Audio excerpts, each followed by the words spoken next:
Hello, everyone. To begin our program, I would like to invite Brother Gene to the microphone to say a few words to start the afternoon.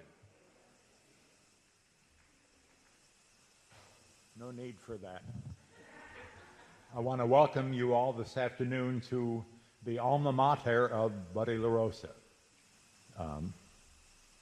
We're proud of him, and I'm led to believe he's proud of us. I'm here to invocate, like you have to wear a brown dress to do that, but nonetheless, on behalf of the Franciscans, welcome.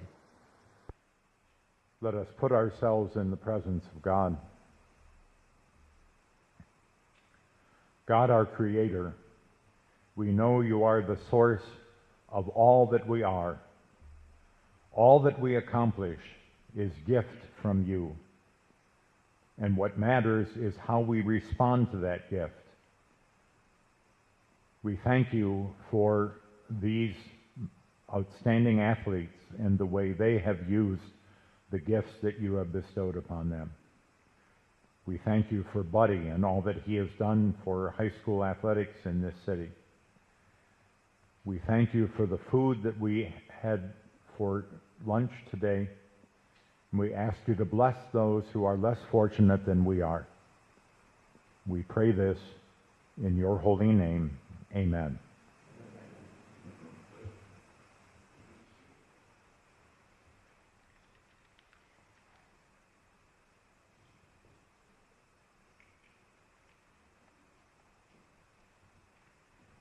Thank you, Brother Gene. My name is Joe Danham, and I am the sports director at Fox 19 here in Cincinnati. Raise your hand if you're not from or live in the Cincinnati area. Okay, there's not many people here, so if you're not from here, you just have to know for this story. There was a guy I work with at our TV station, and every local TV station, right, has that one big personality weather guy, right? So our guy, his name is Frank Marzullo. So keep that name in the back of your mind. Frank Marzullo, big wacky weather guy here in Cincinnati. So I am recently a parent of a new high school freshman. He just finished up his freshman year here. He goes to school at Covington Catholic in Northern Kentucky. And when you have a freshman son at Cov Cath, one of your duties is you've got to work bingo. Okay? So as a freshman parent, I have to work bingo. It's one of our big fundraisers. It just happened to fall on the night my wife signed us up for the alumni cross-country race at Cov Cath. I ran in high school cross-country and track. So I said, perfect. The race is right there at school. I can do the race. Then I can go over towards bingo and work bingo. And look, I know a lot of these people. I'm going to look like I just ran a 5K, but it'll be just fine. So I do the race, struggled. I go over to bingo to work my shift, and there I am in an old T-shirt. I actually wore a high school T-shirt, and I have sweat all over it. I had a pair of running shorts, and I got a ball cap on. So I'm doing my thing, going around selling bingo cards, and it just so happened some of the nice ladies there to play bingo recognized me from being the guy on TV. So they were calling me TV man all night. Hey, TV man, can you get me this? Can you get me that? Sure. So I played up to it, right? You know, hey, if it's going to help sales, I'll lean right into this whole TV thing.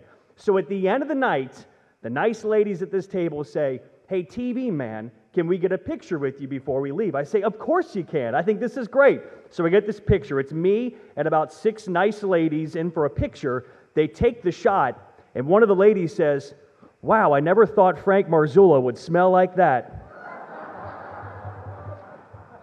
I've never told Frank that story, but there's at least 6 households in the greater Cincinnati area who think Frank Marzullo has a body odor problem. Poor Frank. Welcome, everyone, to the 2024 Buddy LaRosa's High School Hall of Fame Induction Day. This afternoon, we will enshrine 7 new inductees, 2 Hall of Fame teams, and will honor the male and female high school MVPs. To speak first, the CEO of LaRosa's, Mr. Michael LaRosa.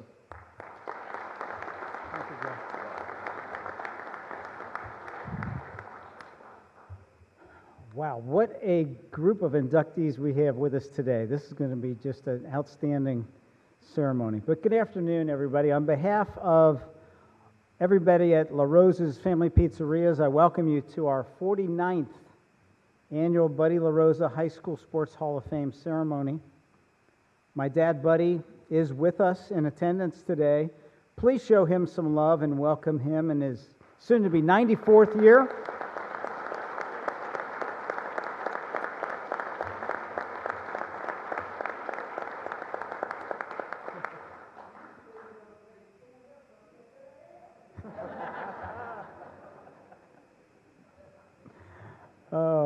My dad is a very proud graduate of this fine high school here at Roger Bacon, and we're thrilled to be here to celebrate this year's Hall of Fame induction ceremony.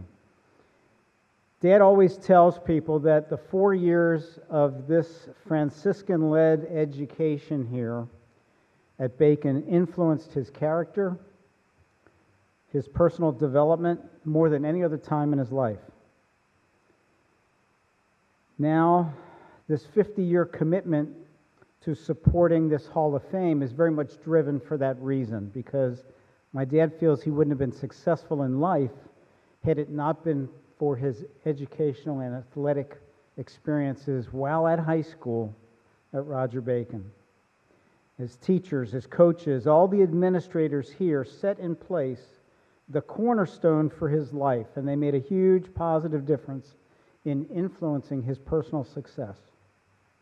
So today we're going to pause and we're going to shine the light. We're very excited about the 5-star athletes who are being featured today, the 2 fabled high school state championship teams. Since we've been awarding team Hall of Fame inductions, it's been a very, very exciting part of our Hall of Fame program. But we have 2 fabled teams, 1 legendary high school coach that I'm honored to be sitting next to here today. And then we have our Lifetime Achievement in Media inductee, no other than Dennis Jansen. We're very thrilled and honored because Denny gave us over 3 decades of commitment to our Hall of Fame and filling the role as our MC and our face of the Hall of Fame. And we're honoring him today with a Lifetime Achievement Award. I want to thank all of our committee judges. I want to thank Beth Rupert, our friends at Roger Bacon who make today's celebration possible, and especially Joe Daneman from Fox 19 for everything he does in emceeing the program and making it a first-class event. I hope you all enjoy the show. Thank you.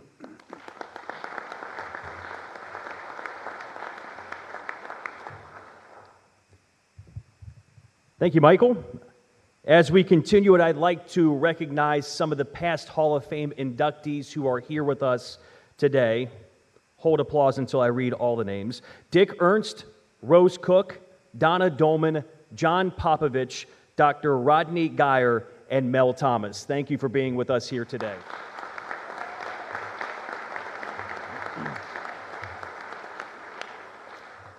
We'd also like to shout out the committee members who oversee what I believe is one of the finest high school halls of fame in the entire country. There are many people on this committee. We will recognize who is here today: Bill Cook, Joe Jacobs, Bill Mefford, Mike LaRosa, Mark LaRosa, Dennis Jansen, and Chairman Mike Palercio. Thank you for everything you do for this.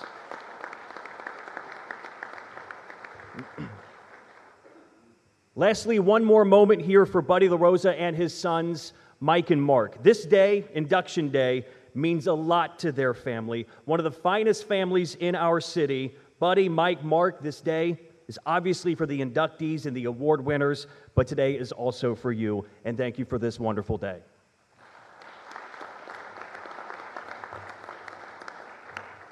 Let's hand out some hardware. Our 2 individual high school MVPs of the year are basketball All-American Dee Alexander of Purcell Marion High School and football All-American Jordan Marshall of Moeller High School.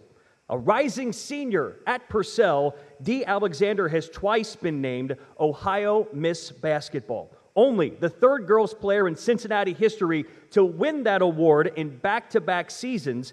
In fact, Mason superstar Michelle Munoz is the last to do it, and Michelle is a Buddy LaRosa's High School Hall of Famer.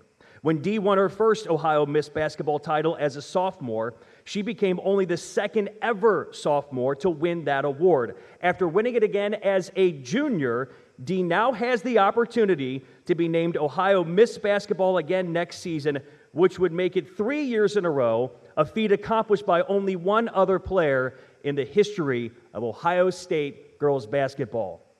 No pressure. You got this, Dee.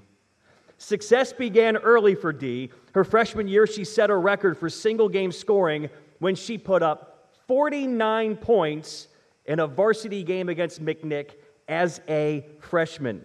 This past season, Dee led Purcell Marion to a 29-1 record and to a third consecutive Ohio State championship. She averaged better than 18 points and 8 rebounds a game in that season. Dee was the Gatorade Ohio High School Player of the Year and the Ohio Max Preps Player of the Year, among numerous other accolades. She became the OHSAA's all-time girls basketball state tournament scoring leader, having scored 134 career points in the state tournament in the last 3 years. She still has a senior season to come.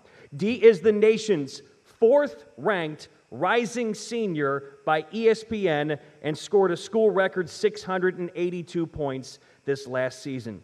Greater Cincinnati and all of us here will continue to be able to see Dee Alexander's exceptional skills and talent not only this coming year in high school, but also beyond, as she has already given a verbal commitment to play her college basketball right here in town at UC. The LaRosa's High School MVP, Dee Alexander.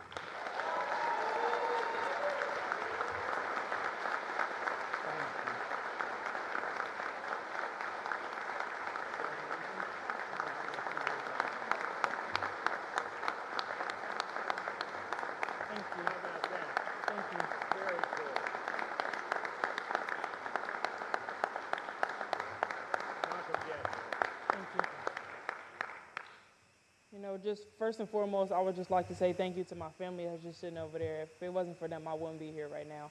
Just like all the support that they give me, and then also my coaches that I've had since my freshman year. Really want to say a big thank you to all of them. Just all the support that I have just all around the city. Thank you so much.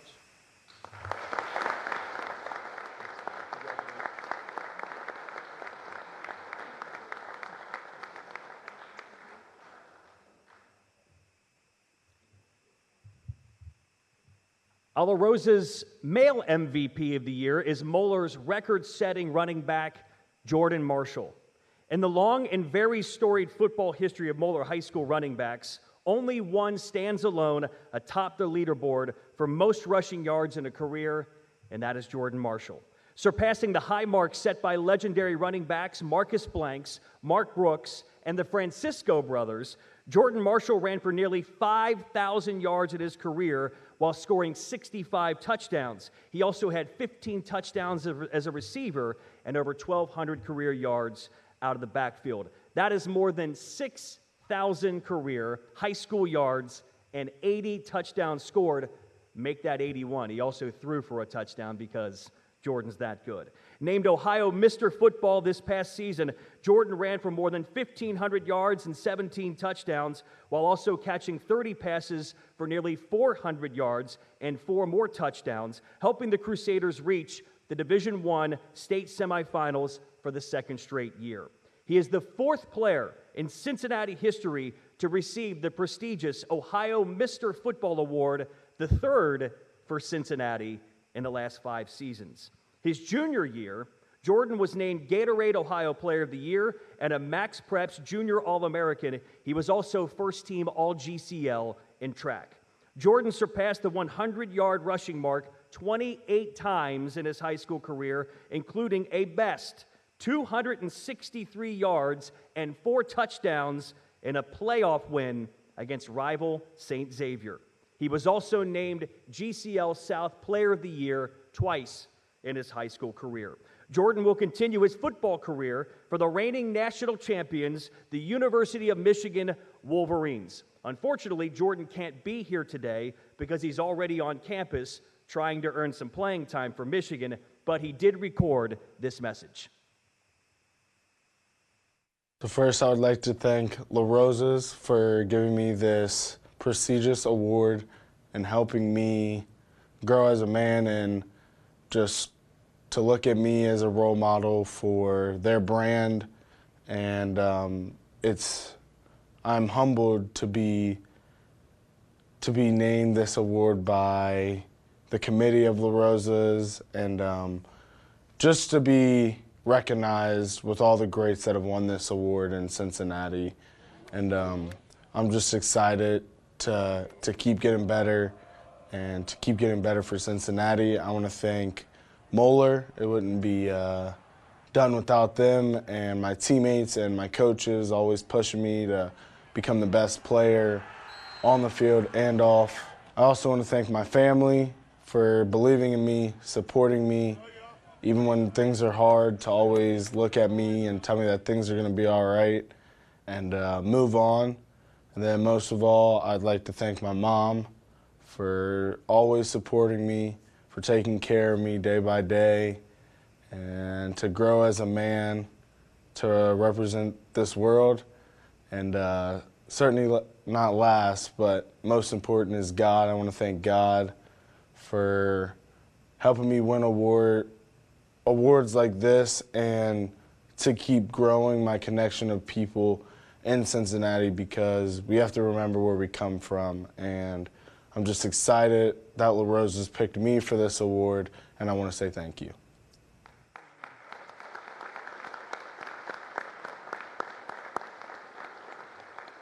Accepting on Jordan's behalf is his high school head coach, Mr. Bert Bathiani of Moeller High School.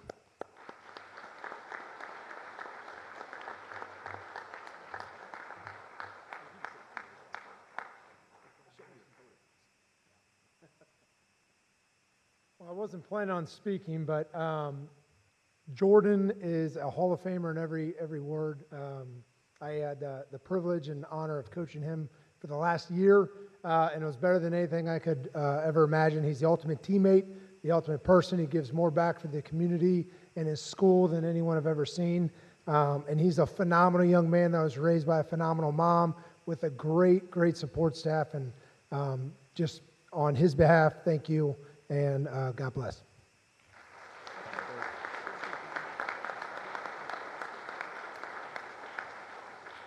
You know, when Jordan came by after finishing up his graduation at Moeller to tape that before he went off to Michigan, he told me he thinks he can get up to third string as a freshman. They have some pretty good running backs at Michigan. We've seen that the last couple of years. He thinks there's a good spot for him to get up there and compete for playing time right away. I've known Jordan well enough, covering him the last 4 years. I don't doubt his confidence in going and doing that his freshman year. In addition to recognizing the individual female and male MVPs of the year for this school year, LaRosa's is also inducting two legendary high school teams from the past: the 2004 Mount Notre Dame High School girls basketball team and the 1986 Purcell Marion football teams.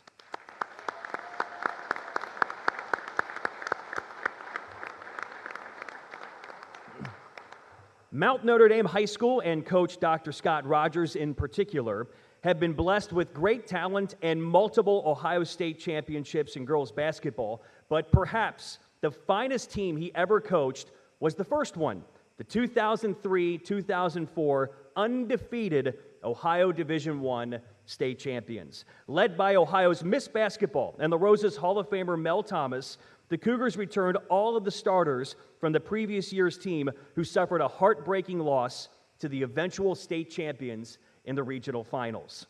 In addition to Thomas, the top players returning from the previous season were Robin Shipley, Michelle Jones, Cassie Brannon, Angela Estes, and Allie Rolfs. Our mindset was, this is our last chance. We're going to win, said Mel Thomas. I remember even in conditioning before the season, it was always in our minds. It was the ultimate goal. We are going to win. After cruising through most of the season, the Cougars' first big test came at the regional championship game again. This time versus Pick North, Mount Notre Dame trailed by 4 points in the final 3 minutes before Thomas scored 6 points in MND's 12-3 closing run to win the game and a regional title.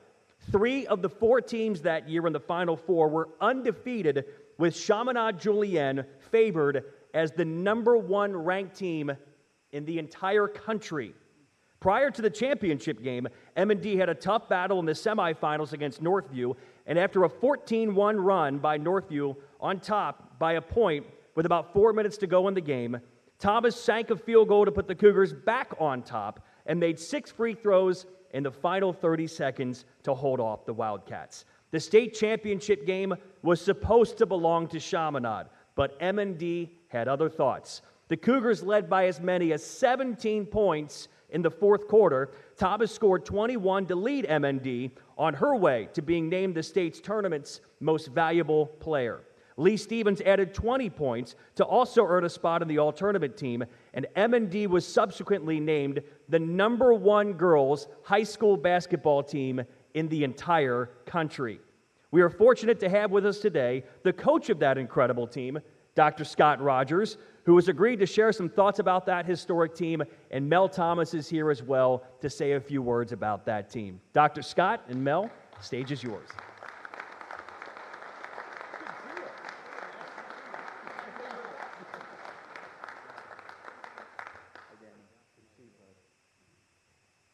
Well, I was going to say something, but Joe just said it for me. So, Mal, you want to? Sorry about that. No, I'm kidding. I'm kidding. Yeah, no, we're going to. First of all, congratulations to all the inductees and honorees tonight. This is like a legend in Cincinnati for the LaRosa's to do this and put this on, and I can't thank you guys enough. And Mike, where are you? Claircio, where is he? And Mike LaRosa, thank you, sir. Okay, we appreciate it, and to recognize this team, it took a lot of hard work. The passion that these young ladies have and the commitment they made to each other was off the charts. When Mr. Schenkel hired me, that season they had a losing record, and in 3 years they were the #1 team in the country. That's crazy. That's why this team should be considered great and one of the best ever, because what they went through, what they persevered was a total change in mindset. When your only 2 goals is to win the league and win the state championship, you think, oh my God, that's pressure. No, it wasn't pressure, because we had great players. It was more of a privilege to be able to compete in that manner and raise the bar the way that they have. And what the 04 team, their legacy has lived on and become what is Mount Notre Dame basketball. And that is why they're here. That's why they're going in the Hall of Fame. That's why they're such a great team, and that's why they're such great young ladies. I mean, I'm so proud of their families that they have right now, and everything that they're doing, they do at a high level. And so everybody that followed them, that was their thing. They wanted to look up to Mel. And you know, you have to have great players, but you have to have great players that get it. And Mel got it. Mel knew that she could make everybody better. Mel also had to learn when it was Mel time, it had to be Mel time. And she also had a great posse, because if anybody picked on her, Allie Ross would just set a screen. Allie and Michelle and Ange set a screen, and nobody picks on Mel anymore, because they would lay him out at midcourt. To go back to the game that regional final game against Pickering Central was, I think, epitomized our team that year. We were down. Pick Central, Coach Butcher, one of the great coaches that's coached in Ohio. We knew we had our hands full. And at a timeout, Coach Harlan said, we need a set. Just give them a regular set. And we had this little play where Robin Shipley came off a high screen. Man, she didn't blink. Ball goes in, and then Mel took over after that. So just like that, the game changed. The girls knew they were going to win. And in the state semifinal game, it was a tough game. Sylvania, I believe it was Toledo Sylvania, gave us fits. They had a guard by the name of Nikki Smith that played at IU. Had a great game against us. Again, just guts, just gutted it out. Our defense was phenomenal that game. The whole tournament, our defense was phenomenal. But we gutted that one out, and I'll never forget, and you correct me if I'm wrong, didn't you guys have a players-only meeting after that game? Didn't you call a players-only meeting after that game? Right? Is that right, Gator? Because I heard Gator cussing in the room, and I wasn't allowed in, so I think something was going on in there. But the next night, they dominated the #1 team in the country. Rest is history. Best team ever right there. Thank you so much.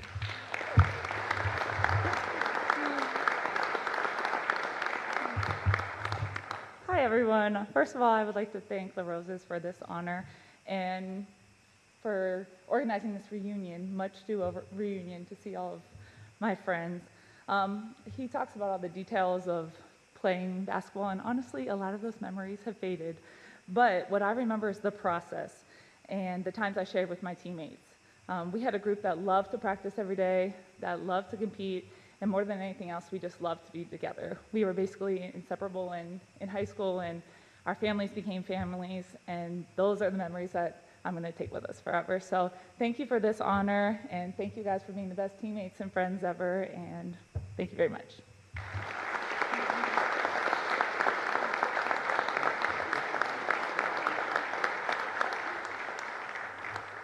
On behalf of the school, accepting the award today for that undefeated team is Mount Notre Dame's athletic director, Mr. Mark Schenkel.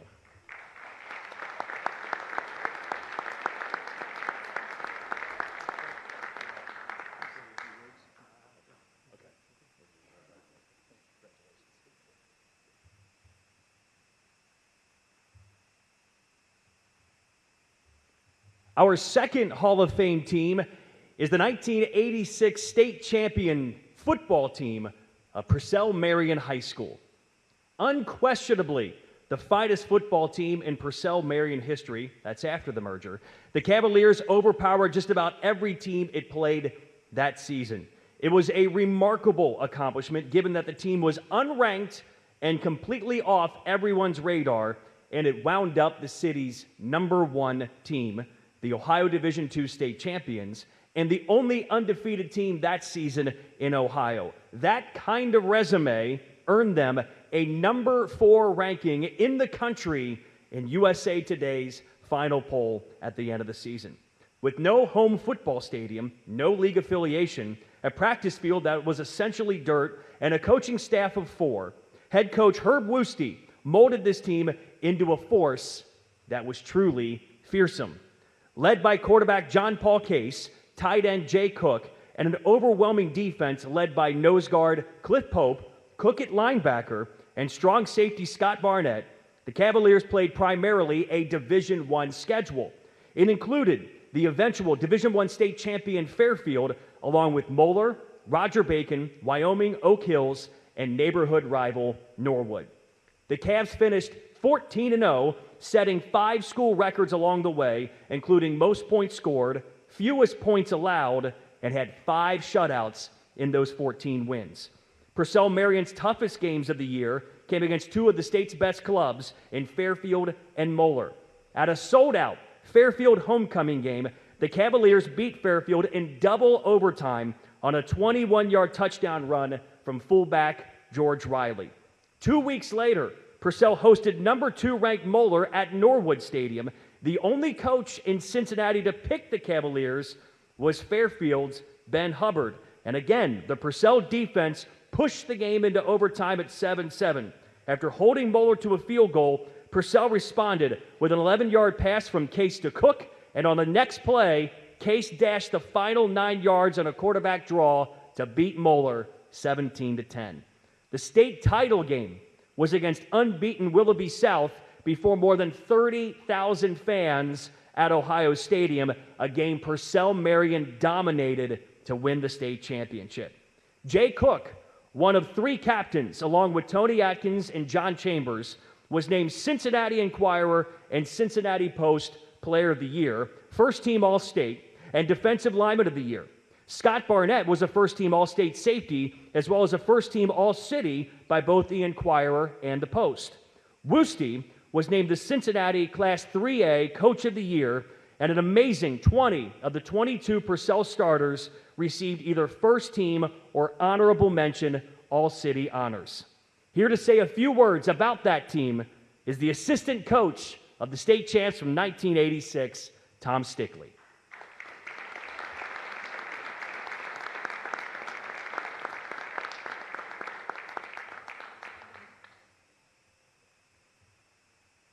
Okay, I have nothing else to say. Thank you all for coming today. First of all, thanks to Buddy LaRosa and the LaRosa family. I know Buddy's over here somewhere. Thank you so much for all you've done for high school athletics for decades, and the Hall of Fame committee. Congratulations to all the other inductees, and obviously Scott's great team from MND. Thanks to Roger Bacon for hosting this great event. There's a lot of Purcell, Roger Bacon ties. My own father was a dentist. His first office was at the corner of Tennessee and Vine here in St. Bernard, so he fixed a lot of St. Bernard, Roger Bacon teeth back in the day. And Purcell and Roger Bacon were founding members of the GCL, the original GCL. Everybody likes, kind of forget that, but there were two other schools. I can't remember who they were, but Purcell and Bacon, we had a long rivalry. I mean, every year through World War II, everything. We've had a long rivalry and a great rivalry, I think. The ties are amazing. My mom's name was Charlotte Rice Stickley. Her brother was John Robert Rice. All the Rice boys went to Roger Bacon. I believe Jim Rice is in your Hall of Fame here. So there's a lot of ties like that. Jim Stahl, a Roger Bacon graduate, coached our 1985 state champs basketball team, and his first year as head coach at Purcell. Tommy Boog Roble, great beloved teacher coach here at Roger Bacon, was a Purcell grad. So there's all kind of connections like that between our two schools, and we're very proud of both of them, and we really enjoy competing against them. To compete against Dan Starkey, the head coach for Roger Bacon for many years, and then to work with Joe Corcoran, who we've lost also, unfortunately. Joe was a great guy, a great AD, cared about kids, cared about the league, cared about schools our size, and always stuck up for us. So there was just, like I said, a great rivalry. Now, the 1986 undefeated team.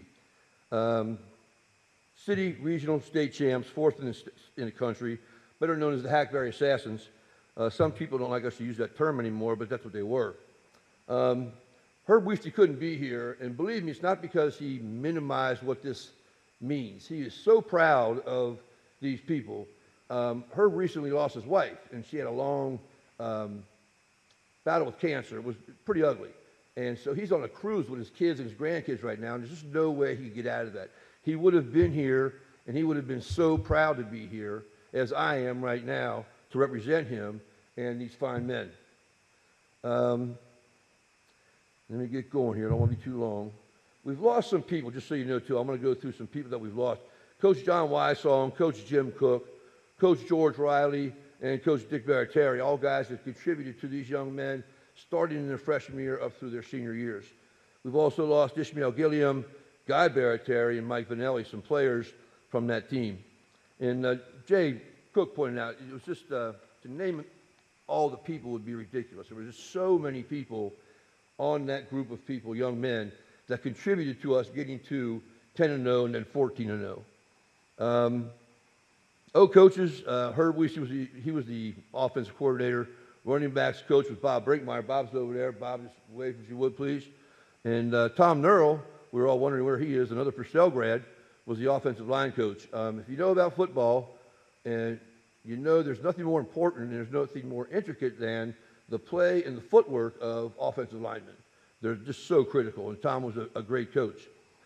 Defensive coaches were myself, the defensive coordinator, Dick Baratieri, Jim Cook, and a guy named Bill Godwin. We haven't heard from Bill in a long time. But he was always on the sideline as a calming presence. He was a friend of John Wysong's from Kentucky and just a good guy. Herb's list, just, I'll go through it again real fast. So I want to make sure what he wrote or put down is said here today. The record was 14-0, only undefeated team in the state that year, Division II state champs. But we beat Fairfield, who went 13-1, and its only loss was to the Cavaliers in their homecoming game, and they were the Division I state champs. We're pretty sure no other team I was asking these guys earlier too, ever beat the GMC champs and the GCL champs in the same year? And this team did. And that's just remarkable. You can't do that. Scheduling wouldn't allow it to happen, but because we were independent at that time, we had both of them scheduled on our regular season, and we beat both of them. I shouldn't say we, they beat both of them. AA City champs, regional champs, district champs, number 4 in the country. The year before, just how this all came about, we were 6-4, and that year we beat Elder at the pit, and also LaSalle, who was number 2 in the city at the time. So these guys were making regular progressions up through the league we founded. Offense, 443 points, averaging 32 points a game, both school records. It's defense, again, Hackberry Assassins, 84 points were allowed, averaging 6 points a game. Over the first 10 games, though, the regular season, we allowed 47 points in 10 games. And that was, many of those were after Herb said, you got to get them out of there, it's over. So there was 5 shutouts, and even, considering that, these guys got after it. I mean, they just got after it. And it was a pleasure to be their coach, believe me. I mean, kickoff started, I stood on the sideline and watched some really fun stuff happen.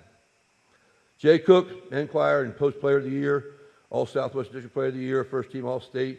Jay wound up going to Ohio State. Cincinnati Enquirer and Post the Time Star, that's funny, isn't it? Player of the Year, All Southwest District, first team All-State. Scott Barnett, all those same accolades. No league honors because we were not in the GCL at the time. We had dropped out in football only. But luckily we had a scheduling glitch that went on where we got both the GMC and the GCL on our schedule the same year and took care of both of those. A few more notes and I'll wrap it up here for you guys. I know I don't want to go too long. Talked about those guys and these young men. If you would, I'm going to call a few names out now because they are here. Would you guys please stand up? I mean, this is what it's all about, these men that played. Stand up. Rich Doggett. Rich went on to Yale. Tony Atkins, Jay Cook, Derek Sanders, John Paul Case, Jeffrey Freeman, John Chambers. John Chambers is the principal of Walnut Hills High School now, one of the finest high schools in the country. And Cliff Pope. Cliff Pope's over there with Derek Sanders. Cliff's the assistant principal at Summit High School. So, I mean, these men not only played football, but went on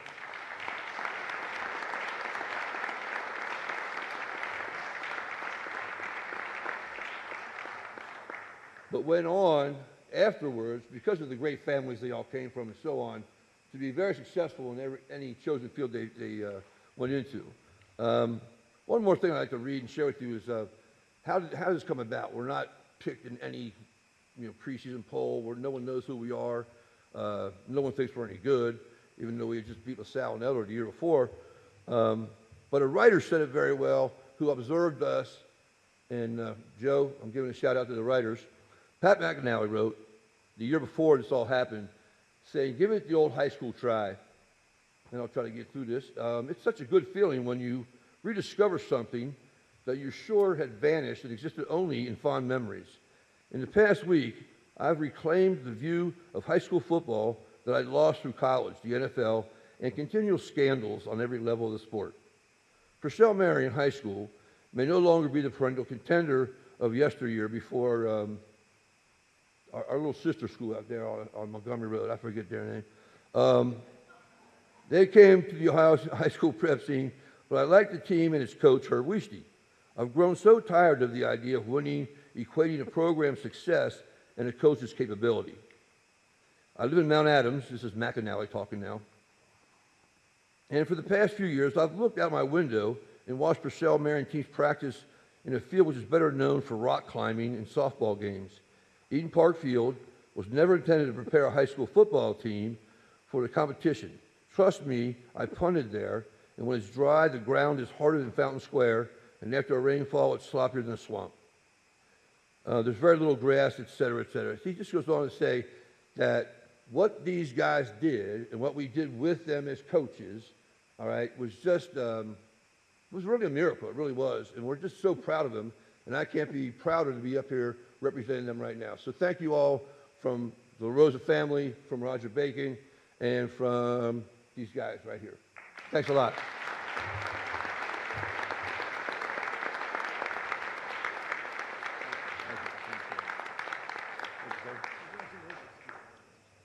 Accepting the LaRosa's Hall of Fame honor for this incredible 1986 Purcell Marion football team on behalf of the school is Purcell Marion's co-athletic director, Mr. Jamar Mosley.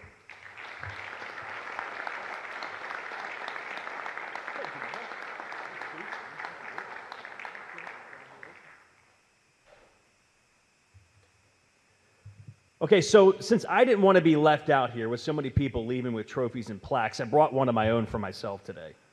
Oh, you're already laughing at me. So this is the plaque right here, and this actually currently sits on the wall at my parents' condo in northern Kentucky. You don't know what love is until your parents put this plaque on their wall. So my senior year, I mentioned I ran cross country and track. My senior year of high school, I was named the most valuable JV runner as a high school senior. And I took this from my parents' wall so I wouldn't feel left out. Moms and dads in here, you know that is love if you're putting your son's senior year JV trophy on your wall after you're retired. I'm going to forget this and just leave this here today. No, I'm kidding. Now to our inductees in what is unquestionably one of the best classes in the history of this Hall of Fame. A strong case can be made that Andrew Benintendi is the best baseball player out of Cincinnati since Baseball Hall of Famer Barry Larkin.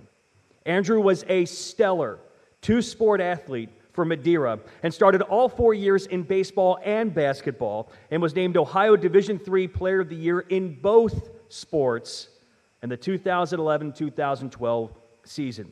In baseball, Benintendi finished with 213 career hits, still the second most in Ohio high school history, and scored a state record 199 career runs. He's top 5 in Ohio history in RBI, top 10 in batting average, and top 20 in stolen bases. In basketball, Andrew scored more than 1,700 career points, the most in Madeira history, and is the program record holder in several categories, including most three-pointers made, most career steals, and most games played. Andrew was the Cincinnati Enquirer's Division III Basketball Player of the Year twice, and the AP Division III Player of the Year in basketball his senior year. Among his many awards in baseball, he was the Enquirer's Player of the Year his junior and senior seasons, Ohio's Gatorade Player of the Year, and the ACBA Rawlings National High School Player of the Year. He continued his stellar baseball career at the University of Arkansas, and his sophomore season is still considered the most prolific in Arkansas baseball history. Leading the country in home runs, he won the SEC Player of the Year, the SEC Male Athlete of the Year, and the Baseball America College Player of the Year. Andrew was also awarded the Dick Hauser Trophy and Golden Spikes Award, which recognized him as the National Collegiate Player of the Year. Drafted 7th overall in the 2015 Major League Baseball draft by the Boston Red Sox, he has played for Boston, Kansas City, the New York Yankees, and currently with the Chicago White Sox. Andrew won a World Series with Boston, a Gold Glove with Kansas City, and was selected to the All-Star Game. Andrew cannot be here today as the White Sox are going for a series sweep of the Colorado Rockies, but he did record this acceptance video. Good afternoon, everyone, and let me first apologize for not being present at the banquet today. However, duty calls, and hopefully I'm playing in Chicago today against the Colorado Rockies.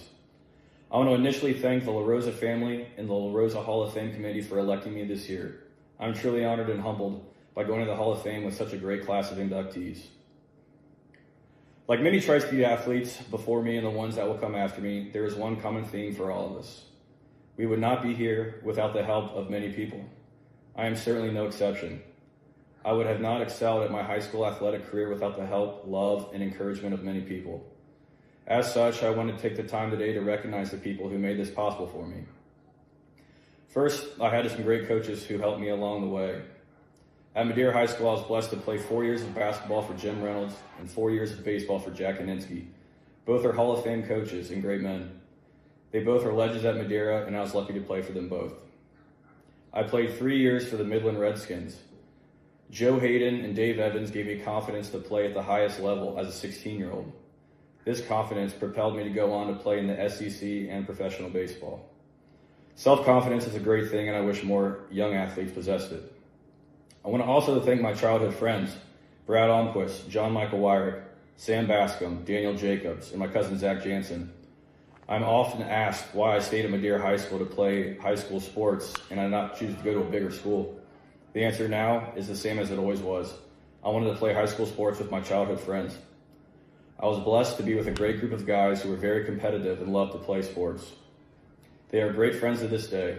My mom and dad always told me that if I was good enough, they would find me regardless, if I went to a small high school or a large high school. For all the young athletes out there, I want to tell you that school does not make the athlete makes the athlete. Do not be so quick to leave a small public school for a big school. I'm an example that all your athletic dreams can become reality coming from a small public school.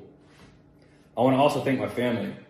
My mom and dad spent countless hours encouraging me to make sure I had every chance to better myself in both baseball and basketball. They were not the coddling type, and they were straight shooters. If I was not giving my best effort, I was told. If I played well and gave great effort, I was told as well. I received no participation points at home. I am blessed to have such loving and caring parents, and I'd also like to thank my 2 younger sisters, Olivia and Lily. My sisters have always seen me for what I am, their older brother, not a Major League Baseball player. They cut me no slack at all, and they love me regardless of my performance. I have grandparents, uncles, aunts, and many cousins who have always loved and supported me. A large and loving family is a great thing, and I've been blessed to be a part of such a big family.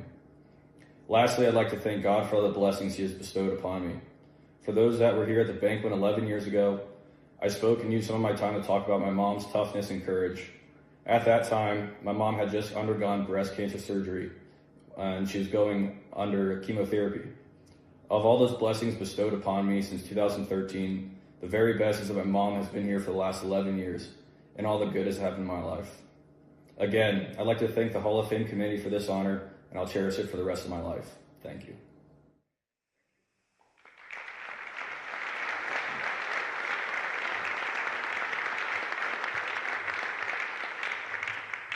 Here to accept the award on Andrew's behalf are his childhood friends and teammates. Some of the guys I think were in that picture we were all laughing at during the video. Brad Almquist, Sam Bascom, Daniel Jacobs, Zach Jansen, and John Michael Wyrick, all coming up onto the stage to accept on Andrew's behalf.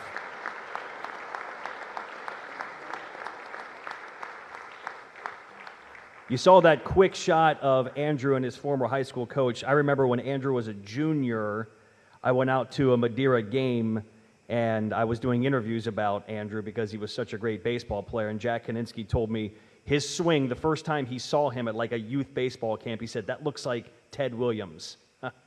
The guy went on to have a heck of a major league career. Brad Almquist, I believe, is going to say a few words about Andrew. I appreciate these guys being. Hello, everyone. I'm Brad Almquist. This is Daniel Jacobs, Sam Bascom, John Michael Wyrick, and Zach Jansen. Andrew's day job doesn't really allow for vacations, so sorry that you get us instead. The 5 of us grew up in Madeira together and really have been very close for about 23 years now.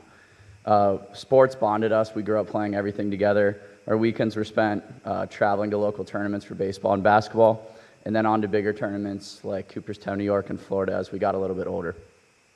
When we hit high school, we were so ecstatic that Andrew stayed home and continued to play with us at Madeira.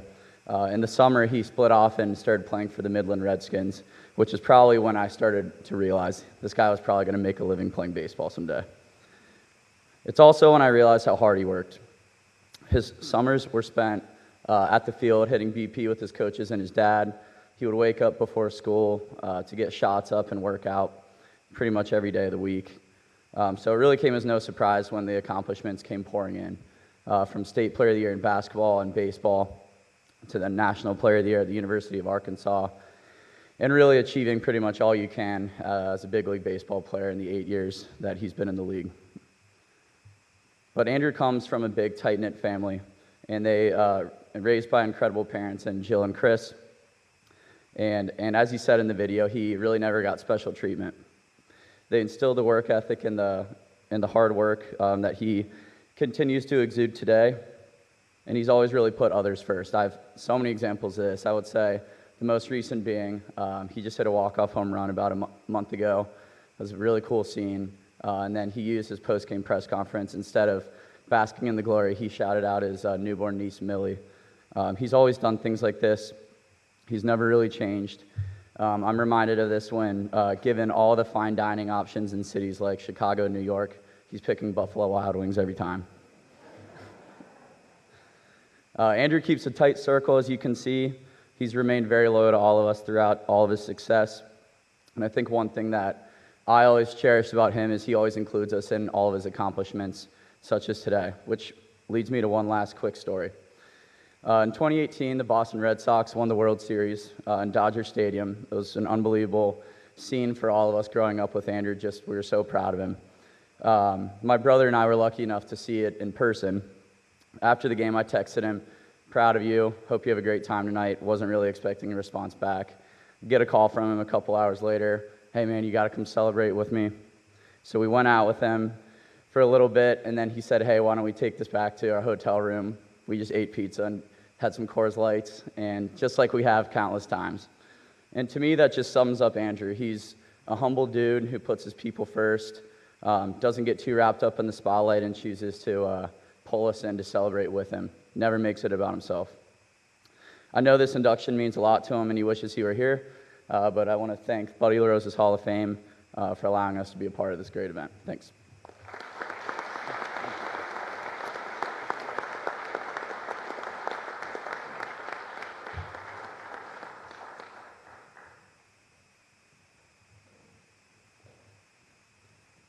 My career has been validated in Cincinnati. Those are the words of Dennis Jansen as he found out he would join the Hall of Fame that is synonymous with one of the most recognizable names in Cincinnati sports media. The first time DJ ever spoke into a microphone was during his senior year at Elder High School in 1968. He had a part-time job answering the request line at WSAI Radio, and somehow Elder's AD thought that qualified DJ to make Friday final period announcements over the PA system. Little did anyone suspect those 2-minute sports schedule bulletins would lead to a nearly 50-year broadcasting career. Denny sees himself as an unlikely addition to this Hall of Fame, but he did gravitate to where the action was, and often that involved sports.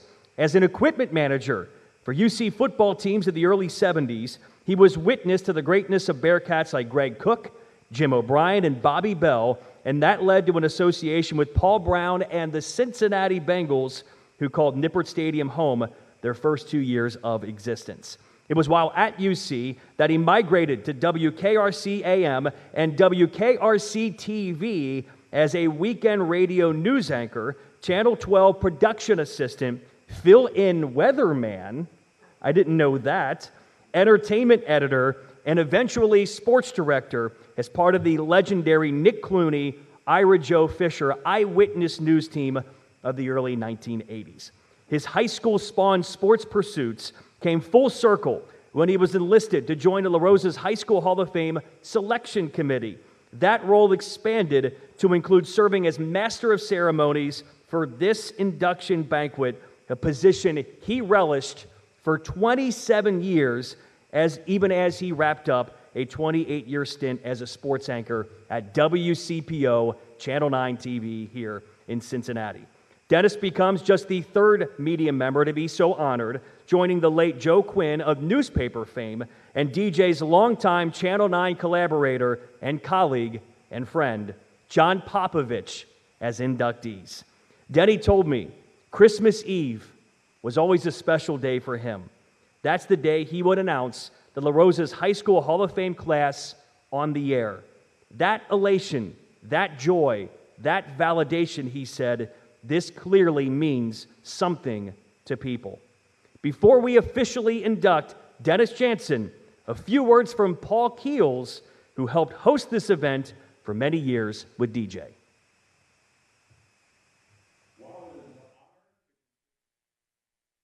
While it is an honor to contribute to this great event for Dennis Jansen, unfortunately, the National Sports Media Association is having its yearly awards event this same weekend, and it's an honor to be named the Ohio Sportscaster of the Year this year, but it's unfortunate to miss on this great day for Dennis Jansen.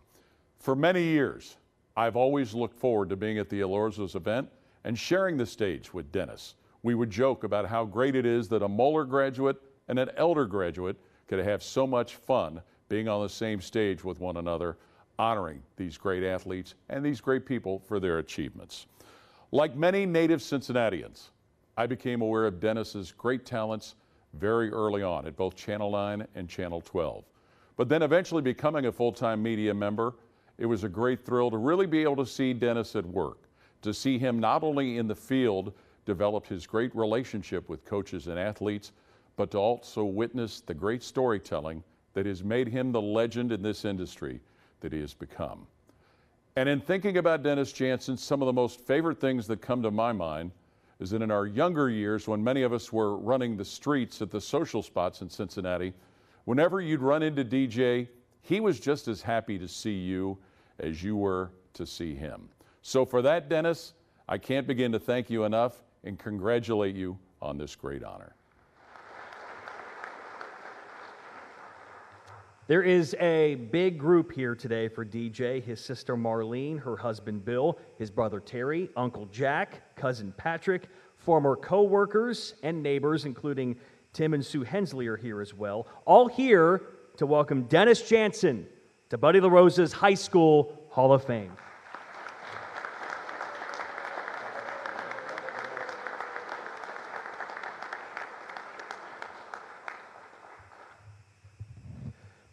Joe Daneman, ladies and gentlemen, what an upgrade.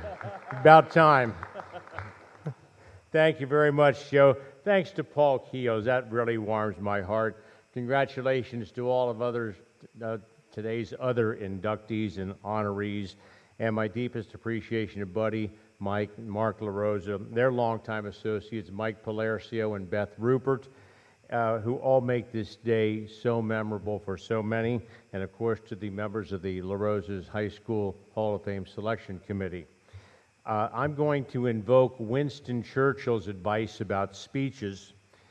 They should be like a woman's skirt, long enough to cover the subject, but short enough to keep you interested.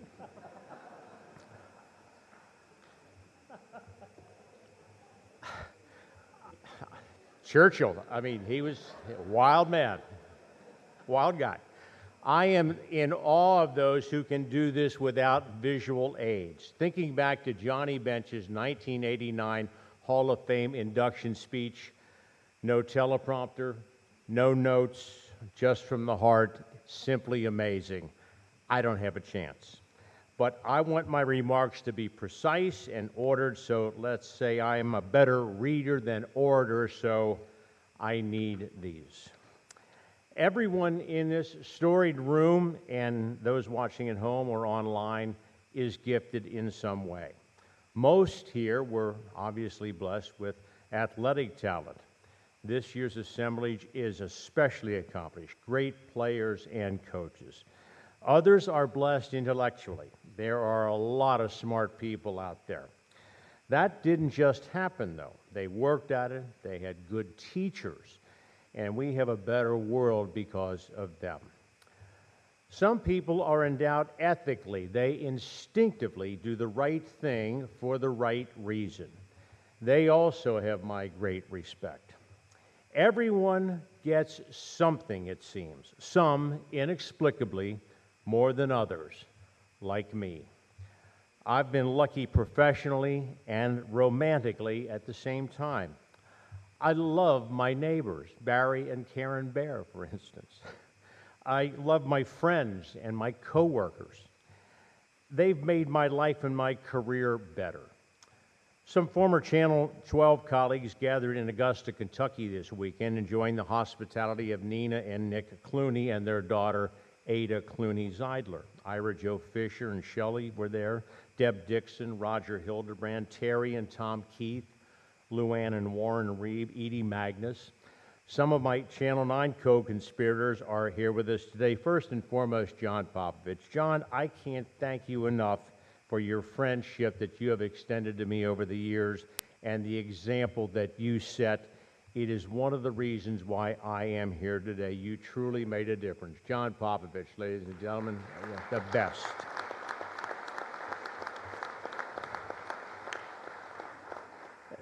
Then there's Amy Rourke Carty and Brent Brisbane.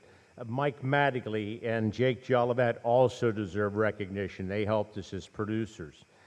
Clyde Gray, Carol Williams, Tanya O'Rourke, Bill Hemmer, Steve Raleigh, Jim Zarchin, Pete Delkus, Don North, Jack Cahalan, Scott Kaiser, Fred Wymore. Remember Fred Wymore?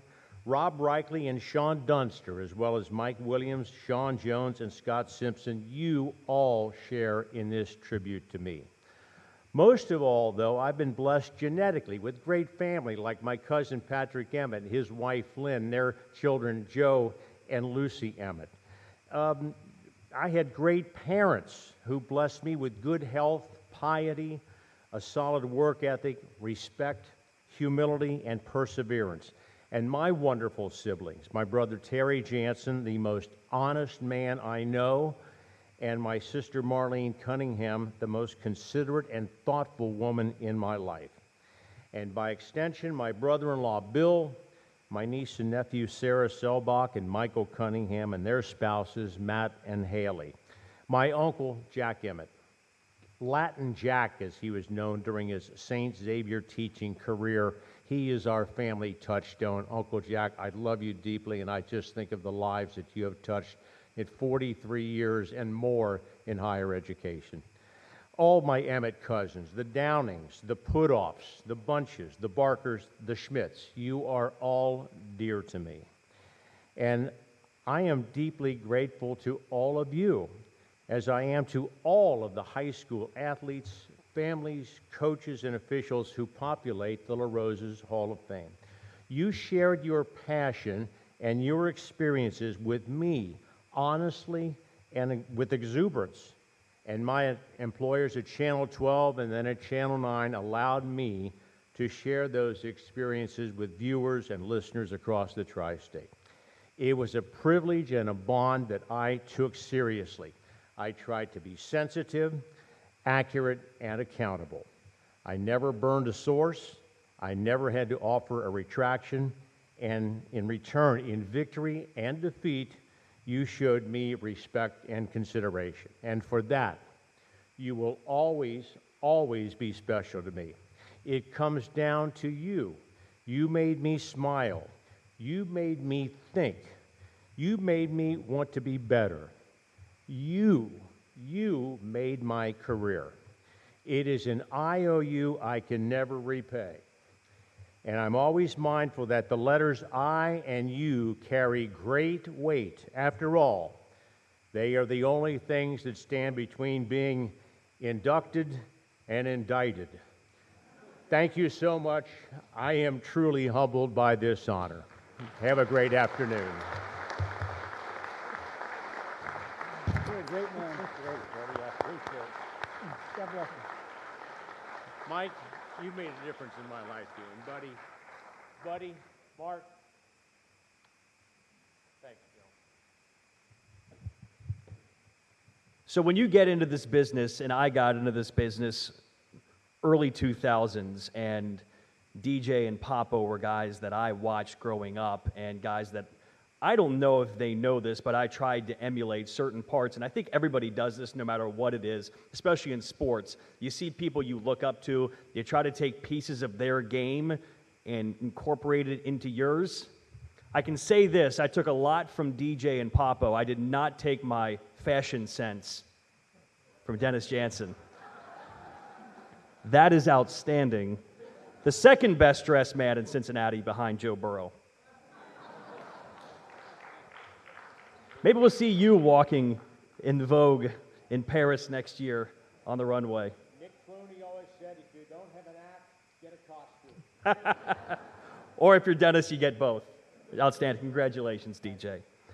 Unquestionably, the most decorated and finest soccer player in our city's history, Rose Lavelle was an outstanding high school talent here in Cincinnati. A 4-year varsity starter at Mount Notre Dame, Rose never missed a start during her career. She graduated as MND's all-time leading scorer with 57 career goals, including a single-season record-setting 18 goals as a junior.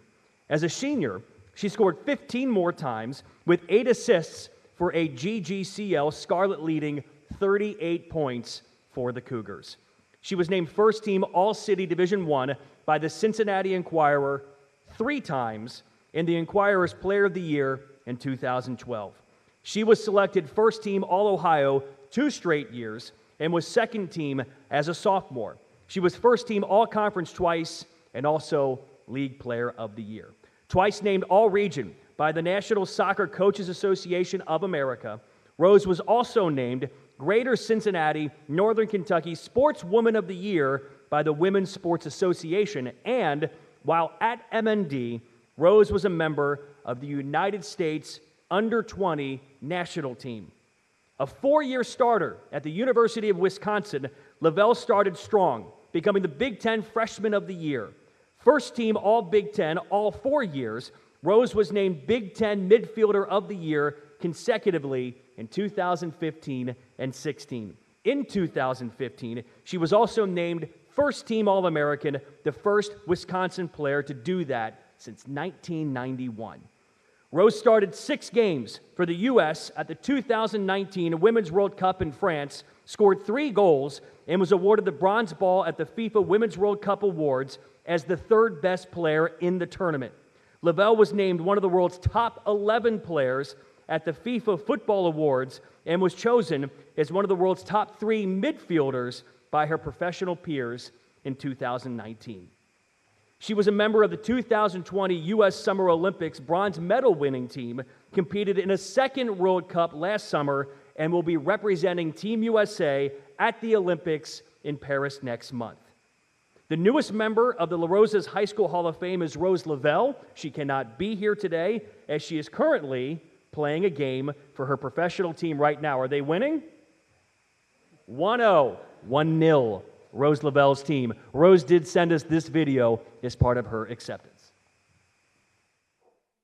Hi you guys, it's Rose. I'm so sorry that I can't be there tonight, but I wanted to start off by thanking the LaRosa's. I actually played soccer growing up with Erica LaRosa. She's Buddy LaRosa's granddaughter, and she ended my high school soccer career because her team knocked us out of the state tournament, so I feel like they are trying to make it up to me now. I'm just kidding. I'm just kidding. But really, I wanted to thank the LaRosa's, the family, the company, for this amazing honor and for always celebrating and highlighting such amazing people and athletes for everybody that's there tonight. It is such an honor to be getting recognized alongside you guys. I always say I think Cincinnati is such an underrated sports city. There's so much talent always coming out of the city, and I feel so honored to be able to represent this city alongside such amazing people. I'm one of many, but I just think that this place is so special, and I think what makes it so special is the people. So going off of that, to my teammates and coaches who have been with me throughout my whole entire career, past and present, I'd like to say thank you to them. I think I've always been surrounded by people who have pushed me and got the best out of me every single day. They've challenged me when I needed to be challenged, but also lifted me up when I needed to be lifted up. And I would not be anywhere near the player and person I am without every single one of them. And then to my family, they have truly been with me since the beginning, since I first fell in love with soccer. They've been with me through every success and every failure, and I think I always say the reason I love soccer so much still is because they truly just let me enjoy it growing up. They never put any pressure on me. They let me just play for the love of playing. And I think that that is like so special and something I always hold so dear to me. So to my family, thank you guys for always showing up for me and supporting me through every success and failure. I love you guys so much. And I think I will end it there.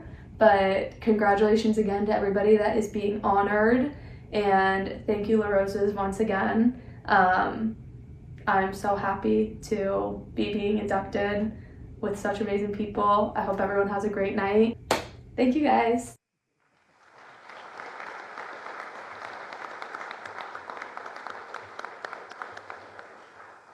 Here to accept the award on Rose's behalf is her father, Marty Lavelle.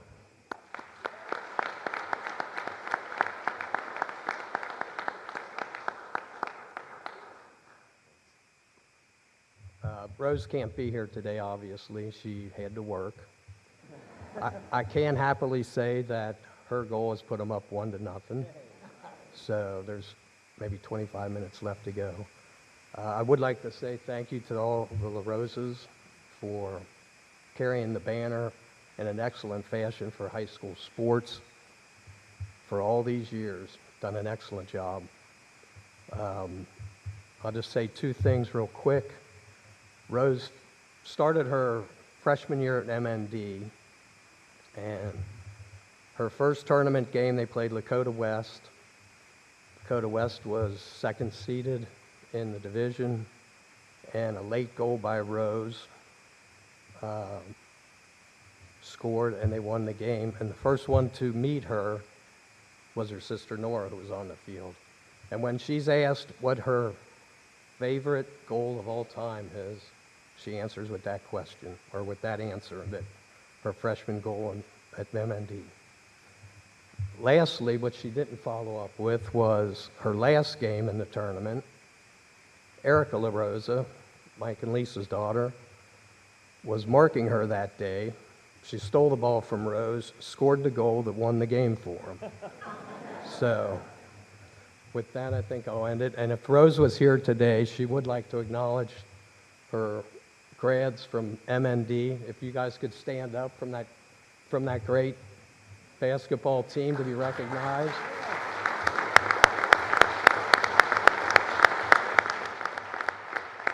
She would have wanted that. Thank you very much.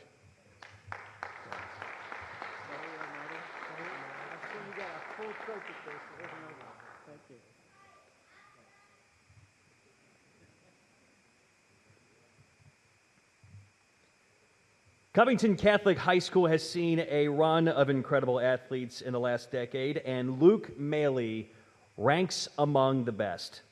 An outstanding three-sport athlete, Luke was a dominating presence in both basketball and baseball, earning 4 varsity letters in each sport, and also played golf for the Colonels. At CovCath, Maley was an inside force for the Colonels basketball team, racking up more than 1,000 career points. He received numerous postseason honors during his career, including being named to first team All-Northern Kentucky by the Inquirer 2 straight years. Baseball, however, was Luke's best sport, and he was regarded as the top professional prospect in Greater Cincinnati in 2009.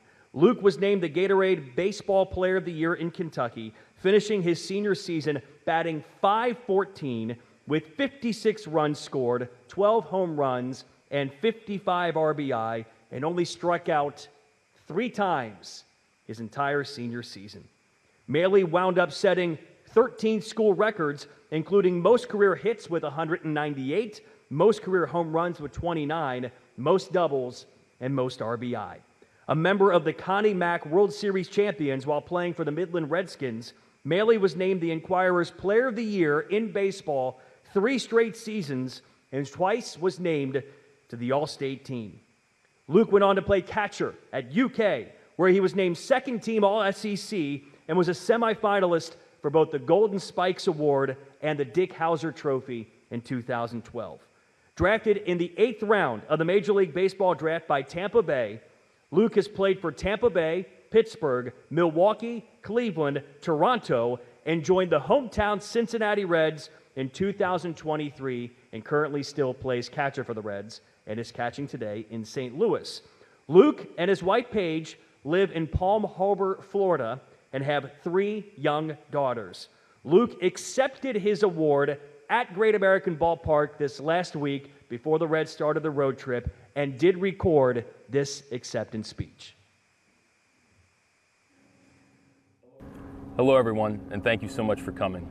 I'm recording this from our spring training facility in Goodyear, Arizona, through the help of Joe Danneman, a fellow Covenant Catholic alum, and his team at Channel 19. If you're seeing this, I unfortunately could not be in attendance tonight, but hopefully our team is busy representing the city of Cincinnati well and gearing up for a deep run in the postseason.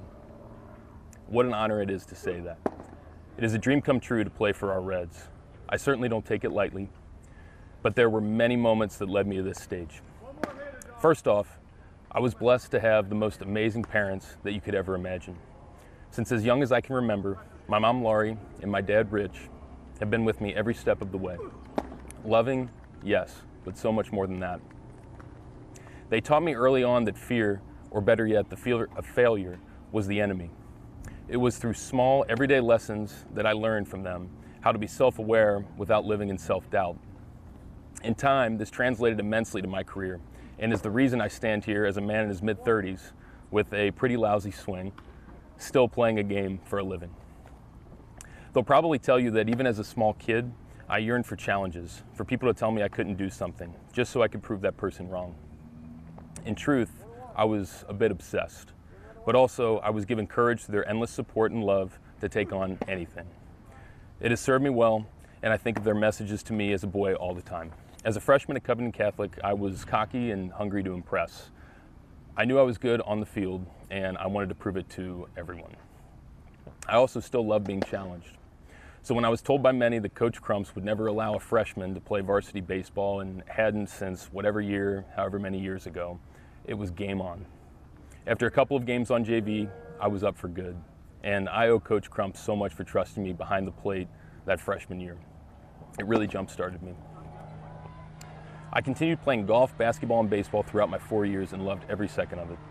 How lucky I was to pursue a professional baseball career, but also play 3 sports in high school. It's amazing how little that happens anymore, and as a side note, it's really sad to see that disappear. Over the years, I've occasionally bragged to my teammates about what a Kentucky basketball 9th Region Finals was like, because if you're not from around here, it's really hard to understand. The musty smell getting into the gym at Holmes and Covington and hearing the bands from inside the locker room as Coach Listerman prepped us for what was at the time the biggest game of our lives. I found myself playing better on those stages. Truthfully, I can tell you that the most nervous I've ever been in my life was standing at a free throw line in the regional finals. But for whatever reason, I made every single one of them. I think back on that a lot. Why did those always go in? They certainly didn't have to.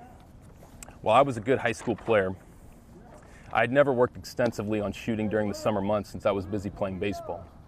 I had a decent stroke, but nothing to write home about and nothing to excuse my nervousness for those big moments. Yet seemingly every time I needed to make a big free throw or fight someone for position under the rim for a rebound, I almost always got it done under the brightest lights. My parents loved me no matter what. My dad wouldn't have cared if I rode pine for 4 years at Covenant Catholic, but I was up for the challenge and he knew it. The reason that those free throws went in is because I knew that they could perhaps not go in. It was a straightforward black and white test of nerves and mind. To succeed, I was taught to embrace the fear, the doubt, and the insecurity. My parents knew early on that this world challenges you to be comfortable with being uncomfortable. And if you're going to miss by being poised, aggressive, and on your own terms. There is no failure in life or sport when you've controlled the controllable. It is only feedback to make yourself better. My mom and dad taught me that, even if they didn't know it at the time. For every free throw that went in and every award I won, there was the turnover I had late in the game in 2008 to all but end our season. There was the wild pitch that got by me to score a Beechwood runner to end any chance of a late comeback. There was the endless frustration of trying to impress scouts enough to draft me in the top rounds. That never happened, and instead I went to the University of Kentucky, where I proceeded to get my teeth completely kicked in for about 12 months. I remember my dad visiting me after a game against Tennessee, where I was all but finished. I told him I didn't know which end of the bat to even hold, and that I felt like I might have reached my ceiling. Well, he said, if that's the case, will you at least swing hard? That way, if you're finished, at least you get a couple more hacks in. Dad always knew how to throw a challenge my way, and after that, it was game on again. As I found myself writing this, I couldn't help but reflect on how important these lessons are in my current life, ranging everywhere from parenting 3 children to being a husband to my beautiful and supportive wife, Paige, to handling a pitching staff in Cincinnati, or Tampa, or Toronto, or Milwaukee, Pittsburgh, or Cleveland, or Durham, Montgomery, or Bowling Green. I'd like to thank everyone involved for this induction, but the real honor is learning the lessons and analyzing the steps that got you to where you are, and how to utilize them to push you even further. Wherever they push me, I can only hope that my family is here with me continuing to enjoy the ride, and that they serve LaRosa's Pizza somewhere near the ballpark when the game is over. Thank you to everyone involved, and have a great night.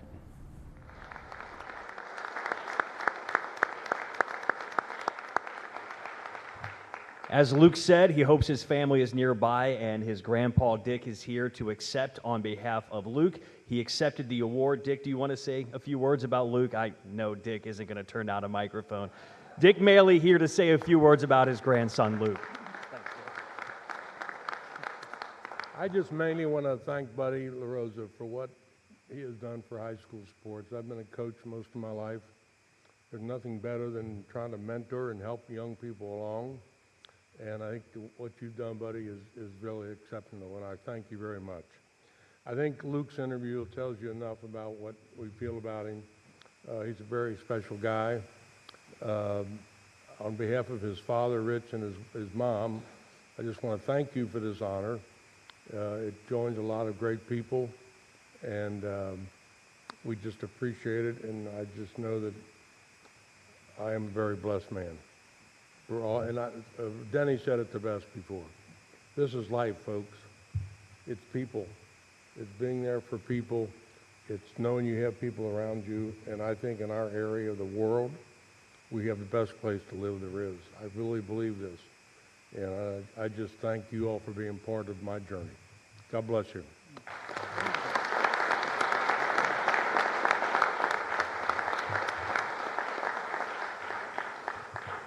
So I just kind of put this together in my head. Only at the LaRosa's High School Hall of Fame could we go from Covcat to Highlands. The people in the room that know about rivalries in Northern Kentucky know this is the one, right? As Dale told me on the phone, it's like the Batman and the Joker. But which is which, depending on who you talk to at a certain given time. It's a real honor, but I know this honor isn't me. It's all the people who went on the field. The teams were so good because the players were so good. Those are the words of Dale Mueller. I can read the resume, I can count the state titles, and trust me, I would need to use my toes because 10 fingers aren't enough for his 11 state championships. But if you ask Dale Mueller, it's always been about the guys. In 20 seasons as the head football coach at Highlands High School, Dale Mueller won 250 games. 250 games in 20 years, and led Highlands to 11 state titles with 4 runners-up. That's 15 times in the state championship game in 20 seasons. Under Mueller's leadership, Highlands ended its season ranked nationally 8 times, finishing as high as 3rd in the USA Today prep poll in 2009. Before Highlands, he coached 6 seasons at Withrow, 3 seasons at Sycamore, and actually started his coaching career as an assistant at Newport and West High. You want awards? Here goes. The Louisville Courier-Journal Kentucky Coach of the Year, Cincinnati Bengals Coach of the Year, Marvin Lewis Coach of the Year, Paul Brown Excellence in Coaching Award, Russell Athletic National Coach of the Year, and National Federation of High Schools National Coach of the Year as well. You want Halls of Fame? He did that too, joining the KHSAA Hall of Fame in 2022. I'm getting in, he said, because my team won a lot of games, and it's a whole lot easier when you have a lot of great players. Helping celebrate are his wife, Patty, their 4 kids, 3 of their 10 grandkids, and his brother from Alabama who came here to celebrate as well. It deserves to be the players, said Coach Mueller. Today, their coach is a Hall of Famer, Mr. Dale Mueller.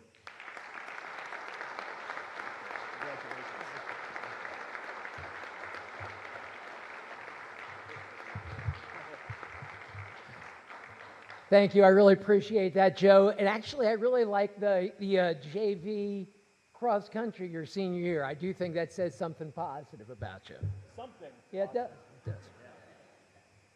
Terry Bemker wrote an article for the Northern Kentucky Tribune about me getting in this LaRosa's Hall of Fame, and people all over the country were texting me and calling me and Facebook messaging me.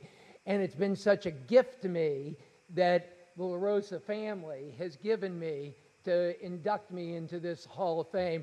I really appreciate what you've done for me and for me and for so many athletes and coaches for so many years. So we just so sincerely appreciate it. And, you know, I do have to thank the players, because it is a lot harder to be the one that says, okay, get through that 280-pound defensive lineman and knock down that 230-pound running back, even though you're only 170 pounds. It's a lot harder to do that than to stand on the sidelines and say, go do that. I was the one that stood on the sidelines. It's these people who went out and did that kind of stuff. So it's the players from Newport and West High and Withrow and Sycamore and Highlands that deserve this award. It's an honor to be here with Denny. I think I've listened to Denny and John Popovich so much, I thought you guys lived in my house, because we would listen to him so much in our living room. You know, this isn't a normal year for people getting into Hall of Fame. There's not two high school athletes like the two high school athletes on a normal year here. I mean, if I was Jim Harbaugh, I would have stayed at Michigan just because Jordan was coming.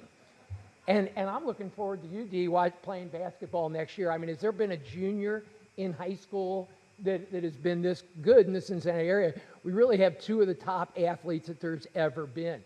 And the two teams that make it in. When I coached at Highlands, I used to watch you guys play and really get inspiration, just how you came. You had a frustrating junior year and just played so hard. I used to watch you play on TV because it just gave me a lot of inspiration really for Bert's senior year. It was the same thing when you were finishing in 2003. He played in 2004, and really a lot of what you were doing. And I was at Withrow when the Purcell team won. I just love the Purcell team. I really think those are two of the top teams that there's ever been in the Cincinnati area. And I was able to connect with Chris Pope, who I coached in the All-Star game after that year. And he had just that kind of spirit that you could see why they finished the year fourth in the country. And the athletes. I mean, if we took the top athletes ever in Cincinnati, that's this group of these five athletes. Maybe they're not the top five, but they're the top 10 or 15 athletes really that there's ever been in the Cincinnati area.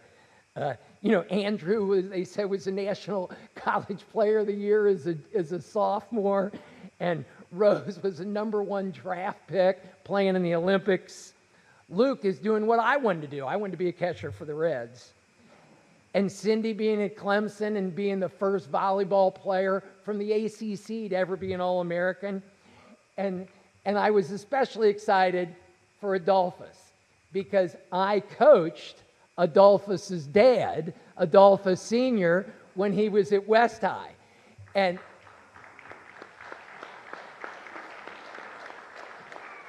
he was an absolute stud, an awesome player. I still remember one time we were tackling a one-man sled, and he was cut up his whole fingers. And his fingers are about twice as long as mine. And I was just, oh, gosh, what did we do to you there? And, he just wanted to get it wrapped up and play. I mean, he needed to get 10 stitches in there. But it was such a joy coaching him. And when Adolphus, Adolphus was going to Taft, I wasn't allowed to call him and say, hey, I want you to come to Highlands.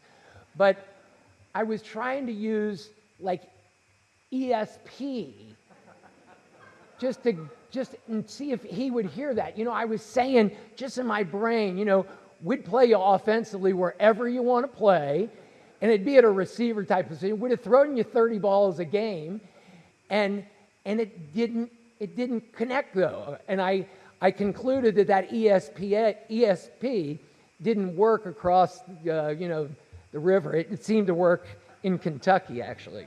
Well, so it's such an honor really for me to be here with such an absolute phenomenal group of athletes. I'm so blessed that my family is here. My wife, my 2 sons, my 2 daughters, my 3 of my grandsons and granddaughter, and my son-in-law. And I would like to recognize just a couple of them, and that would be my 3 grandchildren that are here. And they're all 3 of them are just wonderful, kind, hardworking, good students, but we're at an athletic event, so I really want to talk a little bit about them athletically. Meredith will be a freshman at Highlands next year, plays on the JV, is going to be on the JV dance team, and in my opinion, is going to be one of the strongest females at Highlands next year. She is just, I can't believe how strong and muscular. She can do those, what do they call those, an aerial, you know, where you do a cartwheel and you don't even put your hands down. And George just retired as a baseball player this year and made a video that was absolutely hilarious. He's really the one that ought to be up here giving this talk. But George had just a great year on the 6th grade basketball team, and again, in my opinion, would be the best soccer player at Highlands Middle School now. And Henry's going into the 3rd grade, and he is just awesome at baseball, soccer, and basketball. This year, Henry made a diving catch, and in the last game I watched, a diving catch running down the line that if Willie Mays would have made it, he would have been fired up about it.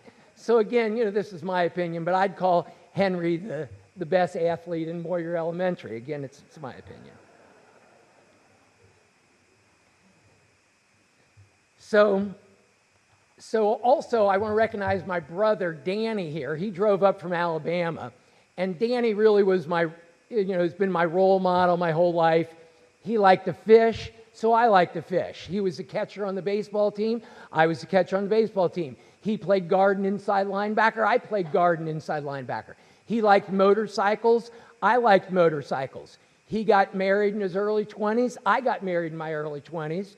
He was a mechanical engineer. I was a mechanical engineer. And all those things worked out great for me, really except for one. And I'm not going to say the getting married part. That worked out great for me. They all worked out great for me, except for the mechanical engineering thing. I went into mechanical engineering. I have to think righty-tighty, lefty-loosey. I am the least mechanical person in the world, and I did that for 4 years, and I thought, there's no way I can do this the rest of my life.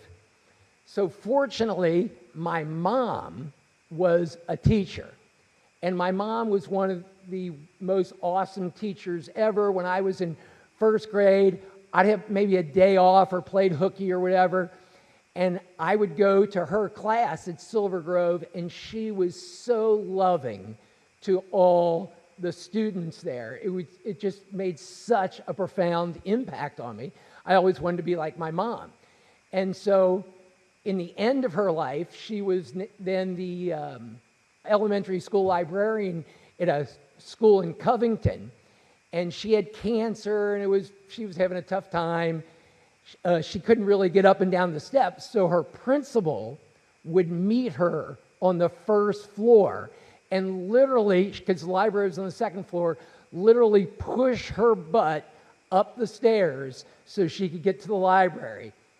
Wow, son of a gun. It made me a little more emotional than I thought that was going to be.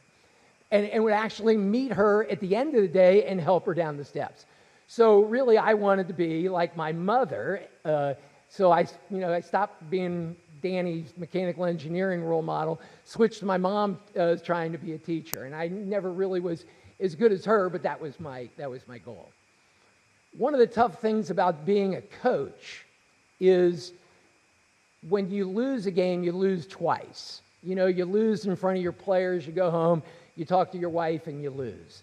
And fortunately, because, you know, she's disappointed, she wants to console you.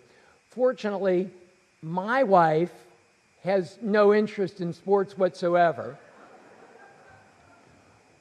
We were watching a Bengals game one time, and she said, "What are all those D gate signs up there on the D?" And then they'd have a little fence there. She'd say, "What are all those D gate?" I thought that was a little funnier, actually. And you know, as a coach, sometimes you get parental complaints, and I really didn't have that much. But my favorite parental complaint was one time I come home from a game, and this woman is upset with me because I'm running her son too much in the game. He's a little guy. He only weighs like 145, and we're running him too much, and all those big guys are coming and tackling him. And it's my wife. She says, "We're running all those, can't you give it to somebody else sometime? Let those big guys hit maybe a bigger guy." And I said, "You are the only person who has ever complained that their son is playing too much." So thank you to all of you. Congratulations, all the great athletes, and thank you so much to the race.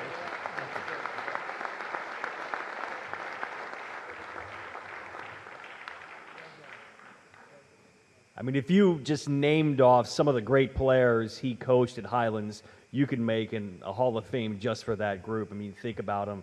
You know, Patrick Tolles, Gino Gaduli, Derek Smith, Jared Lorenzen, who I played youth football with. That actually jogs a memory. So Jared was a year younger than me. We played for the Dixie Raiders together. Back then, I don't know if they still do this now with youth football, they would lump 5th and 6th together and 7th and 8th together. So I was an 8th grader, Jared was 7th.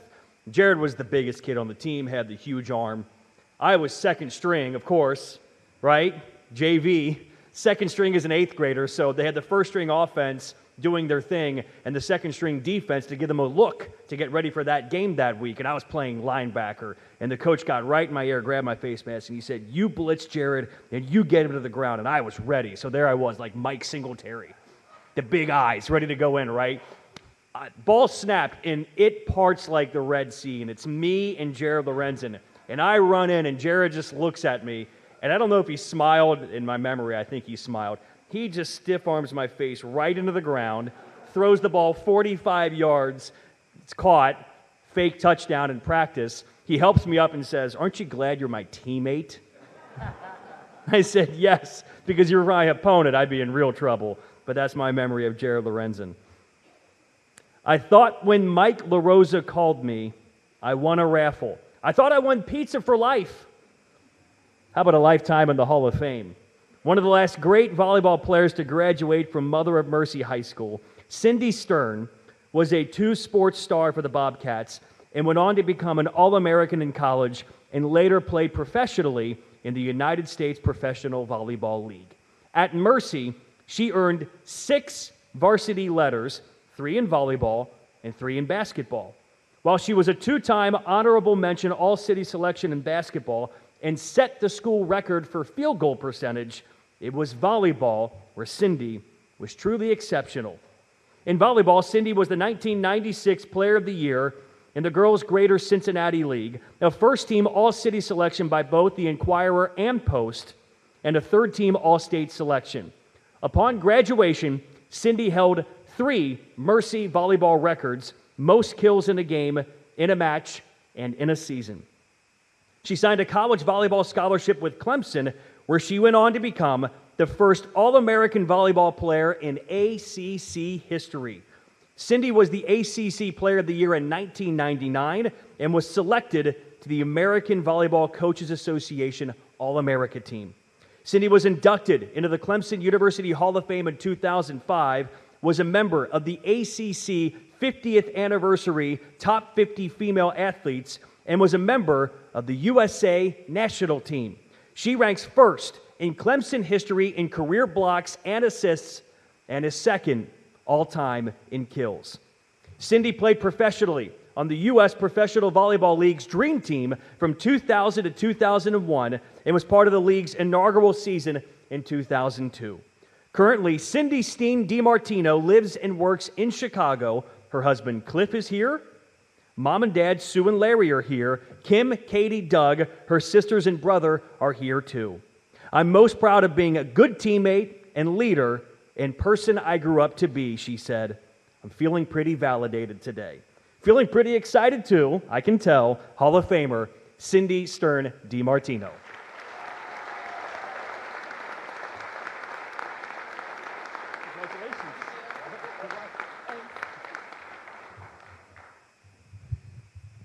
I'm so happy to be here for so many reasons, one of which they're not throwing up old pictures of me from the 90s when I played.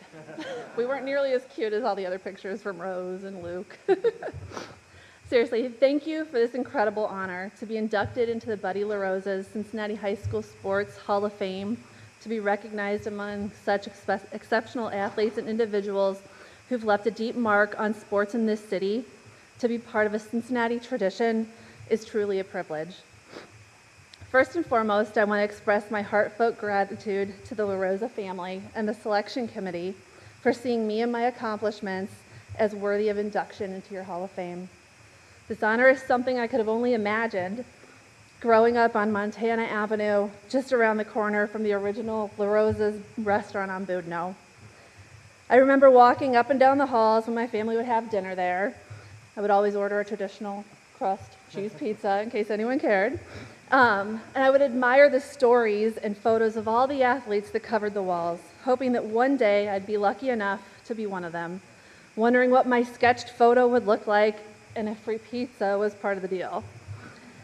To be included with the likes of Pete Rose, Barry Larkin, Beth Osterday, and the rest of this year's honorees is truly humbling, to say the least.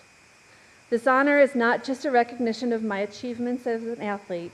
It's also a testament to the unwavering support of my family, friends, coaches, and teammates who've stood by me every step of this incredible journey, pushing me to be better when I needed it and giving me the encouragement and love that allowed me to be my best on and off the court. When I thought about what to say here in front of all of you, I was reminded of the countless hours of hard work, dedication, and sacrifice that have helped me achieve so many milestones in my career. High school sports taught me invaluable lessons that extend far beyond the scoreboard, things that I carry with me to this day in my professional and personal life. It taught me about resilience in the face of adversity, the importance of teamwork and camaraderie, and the sheer joy of striving toward a common goal. These are the values that playing sports at every level instills in an athlete. Through playing sports and being part of a team, I've learned that success is not measured solely by victories and records, but by the character we exhibit in pursuit of our dreams. It's about pushing ourselves beyond our limits, overcoming obstacles, and never losing sight of our true passion. High school sports also prepares you for disappointment in a way not much else can for a young person. You learn that despite all your hard work, no matter how much you try, sometimes you aren't victorious, and that's okay. It's not the score at the end of the game, but your ability to bounce back with a positive attitude and get ready for the next game or business meeting or personal battle that makes you the real winner. To my coaches, especially Mary Jo Huseman, who is herself a LaRosa's Hall of Fame inductee, thank you for your guidance, mentorship, and belief in my potential, especially when I doubted myself. Your dedication to nurturing young talent and instilling values of sportsmanship and resiliency has shaped not just athletes, but future leaders. It's strong coaches that make strong players and strong people. To my parents, Sue and Larry, who never missed a game, to my brother and sisters, and all of my family, your unwavering love, encouragement, and sacrifices have meant more than I can say in the short time I have here. You've been my biggest fans in sports and in life, cheering me on from the sidelines, lifting me up through triumphs and setbacks, and sharing in my success like only a great family can. I am eternally grateful for your endless support and love. If you all would indulge me for a second, I want to take a moment to specifically address my mom, Sue Stern. I need to right a wrong from the 90s. I was once highlighted as LaRosa's Athlete of the Week in high school, and for the newspaper article, no, I can't read, sorry. The newspaper article that accompanied the award, I was asked who the most influential person was in my life. And typical of a true high schooler, I thought it'd be fun to say my best friend so she could get her name in the newspaper. In actuality, the most influential person in my life then and now has been you, Mom.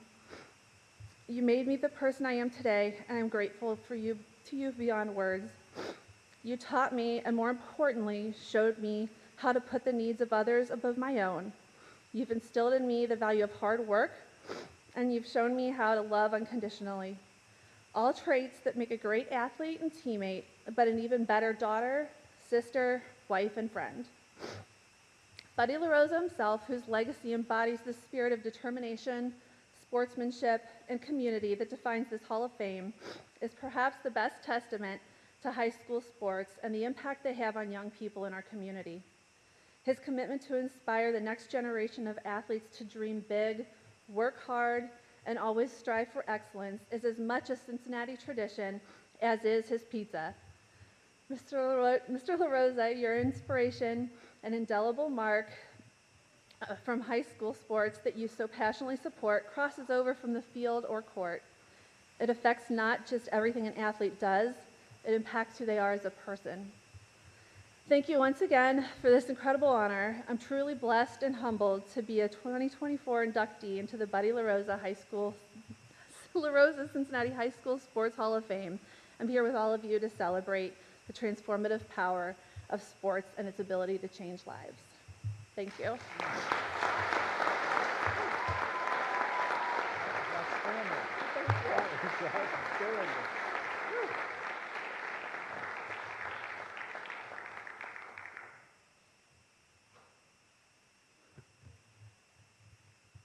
I have to do that at a lot of Hall of Fames I do, especially when I do basketball Halls of Fame.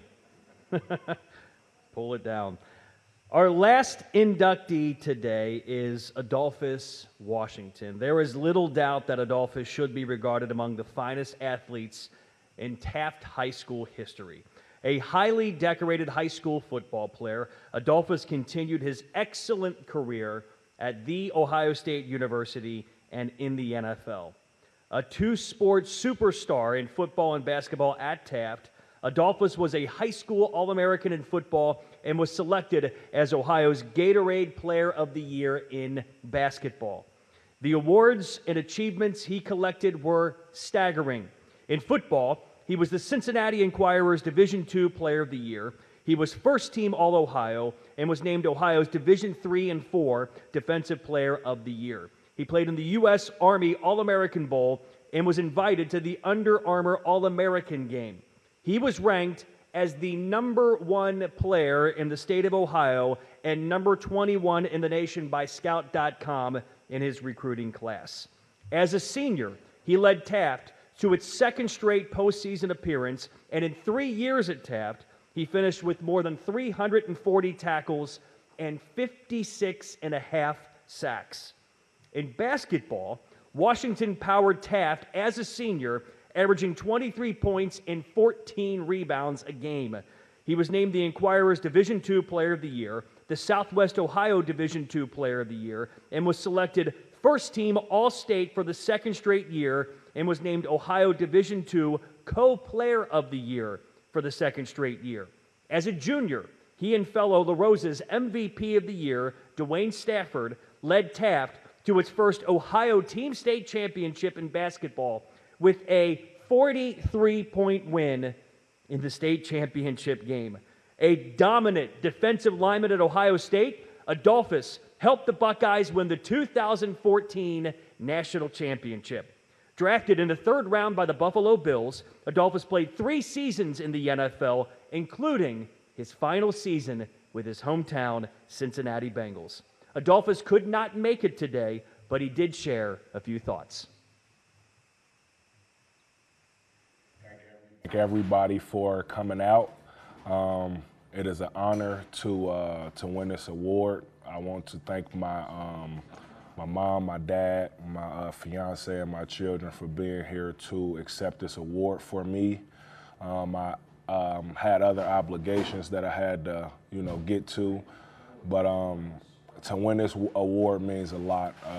I've done my homework over the years to see, the type of guys or women, athletes that were a part of this, and I'm honored to join those people. I hope one day somebody feels the same way about me, joining it, and when they join it. And just thank everybody that's been on this journey with me to get where I got. I appreciate everything that you've done for me, whether it was the biggest thing in the world or the smallest thing. I appreciate everything that you've done. Appreciate the award. I'm glad to be inducted into the LaRosa's Hall of Fame. Go Bucks.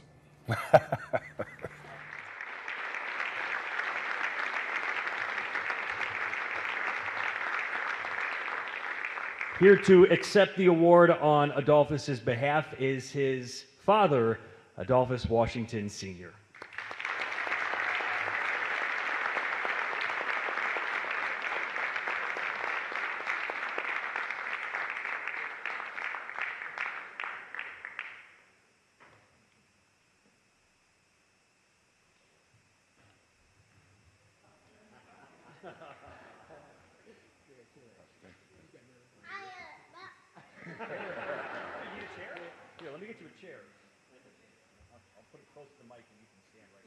I just want to say thank you to everybody for this award.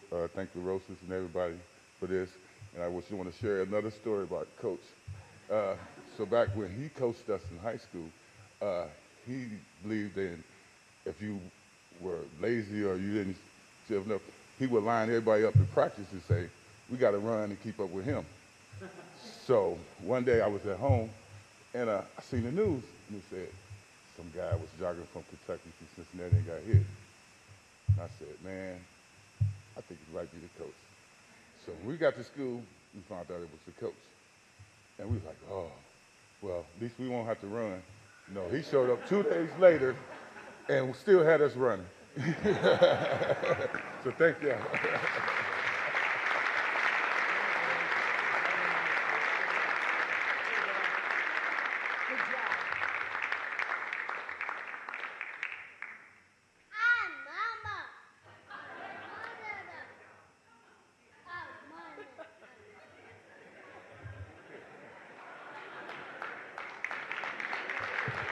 We now know who will be emceeing this event in about 30 years, right?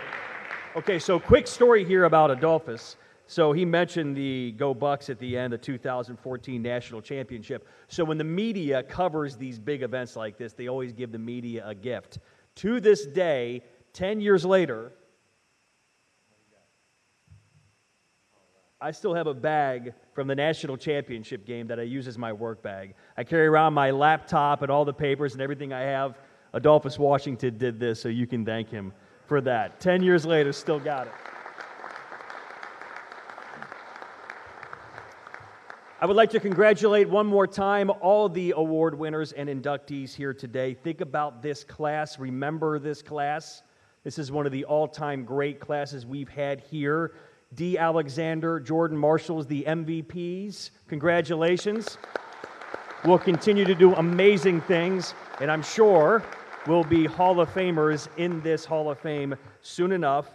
Congratulations to our 2 teams inducted, Mount Notre Dame and Purcell Marion, the state champs. Congratulations to them. And again, this class, think about this: Andrew Benintendi, Dennis Jansen, Rose Lavelle, Luke Maley, Dale Mueller, Cindy Steen DiMartino, and Adolphus Washington. This class would rival any class of high school Hall of Fame in any part of our country, and we celebrated that here today. Congratulations to all of the new Hall of Famers.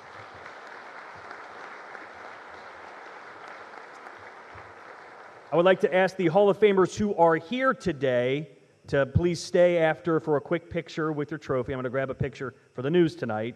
And then secondly, as I mentioned beforehand, if you'd like to watch us again or share with family members or share with the inductees who couldn't be here, ICRC-TV.com. It's on demand after this event is over. Congratulations again. Thank you for coming here today. We'll see you next year for another Hall of Fame inductee class at the LaRosa's High School Hall of Fame.